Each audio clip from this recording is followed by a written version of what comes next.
September 11th. That day is forever in our minds. It was the day of the terrorist attack that took down the World Trade Centers in New York. It was the day that a plane crashed into the Pentagon. It was a very symbolic day. It showed Americans, or rather the president, that we needed more airport security. That what we had right now, back then, wasn't working. September 18th, 2001. That was the start of a bioterrorist attack using anthrax. A gram-positive rod-like bacteria called bacillus anthracis produces spores that are the cause of anthrax. Anthrax is naturally found in Central and South America, sub-Saharan Africa, Central and Southwestern Asia, Southern and Eastern Europe, and the Caribbean. Anthrax mostly infects animals. However, humans can be infected with cutaneous, contact with infected animals, gastrointestinal, digestion of the animals, pulmonary, inhalation of the spores, and injection anthrax. More on injection later. Most cases of anthrax can be treated with antibiotics such as penicillin, Doxycycline, and ciprofloxacin.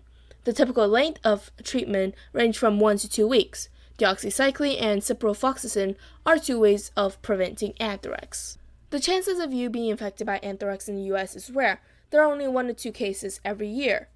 In places like Asia, Latin America, Africa, and the Mediterranean, you are more likely to be infected with anthrax because it is endemic there. The mortality rates of anthrax vary from 20 to 80% depending on the type of anthrax you are infected with. Pulmonary anthrax is typically harder to treat, giving it a higher mortality rate. It takes about 1 to 7 days for the symptoms to first show up. Symptoms of anthrax range from skin sores to vomiting to shock. The most common symptom is a raised skin sore with a black center. Anthrax impacts your immune system by invading immune cells called macrophages and release toxins that paralyze key biochemical pathways and cause rapid cell death. Once anthrax invades a cell, the cell sounds an alarm to warn nearby cells of the invasion to try and help defend itself against the bacteria. Anthrax originated in 1250 BCE, before the Common Era. It was in 1752 when the first clinical descriptions of anthrax were released. After the descriptions, it took a whopping 129 years before Louis Pasteur created the first vaccine. Anthrax was first used as an act of aggression in the 1900s. In 1979, there was a deadly outbreak of anthrax in Sverdlovsky, USSR, the Union of Soviet Socialist Republicans. The outbreak infected 94 people and killed at least 64 of them.